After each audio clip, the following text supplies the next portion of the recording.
મળતી માહિતી મુજબ મૂળ અમરેલી જિલ્લાના ધારીના વતની અને હાલ સરથાણા યોગી ચોક સ્થિત A1 હાઇટ્સમાં પરિવાર સાથે રહેતી 29 વર્ષીય ધારાના લગ્ન આશરે 1.5 વર્ષ પહેલા જ થયા હતા.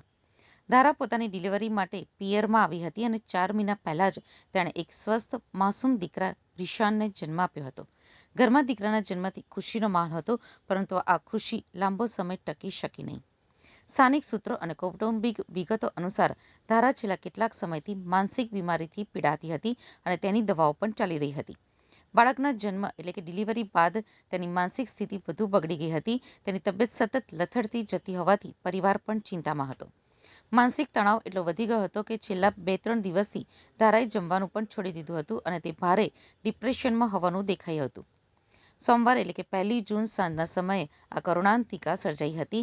ધારા પોતાના 4 મહિનાના માસૂમ દીકરા રિશાન મનીષભાઈ કોટડિયાને તેડીને સોસાયટીના ગ્રાઉન્ડ ફ્લોર ઉપર ગઈ હતી. ત્યાં આવેલા શૌચાલયમાં જઈને તેણે અગમ્ય કારણોસર પહેલા પોતાના કાળજાના ટુકડા એવા 4 મહિનાના માસૂમ રિશાનને એસિડ પીવડાવી દીધું હતું.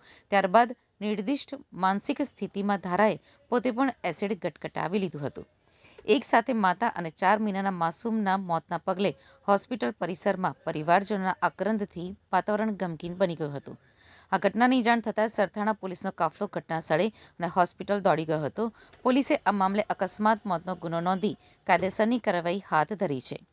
ડિલિવરી પછી થતા ડિપ્રેશનના કારણે આ પગલું ભરાયું છે કે અન્ય કોઈ કારણ છે, તે દિશામાં પોલીસે તપાસના ચક્રો ગતિમાન. 1/6/2026ના રોજ સરથાણા પોલીસ મથકે એક MLC મળી હતી, જેમાં જાણવા મળ્યું હતું કે 28 વર્ષના ધારાબેન કોટડિયા, જે પોતે એસિડ પીધો છે અને એમના પોતાના 4 મહિનાના બાળકને પણ એસિડ પાયો છે, જેનું નામ છે રિશાન કોટડિયા.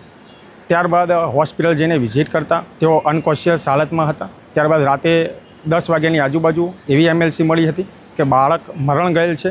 ત્યારબાદ હોસ્પિટલ જઈને ફરિયાદ લેતા ફરિયાદી શ્રી મનીષભાઈ, જેઓ મરણ જનાર છે ધારાબેન કોટડિયા, જેમના પતિ છે, તેમને જણાવ્યું હતું કે તેઓને છેલ્લા 4 વર્ષથી મગજની આંચકીની બીમારી હોય, તેઓ ત્રાસી જઈને આ આપઘાત કરેલ છે તથા બાળકને એસિડ પીવડાવીને એમનું મોત નિપજાવેલ છે.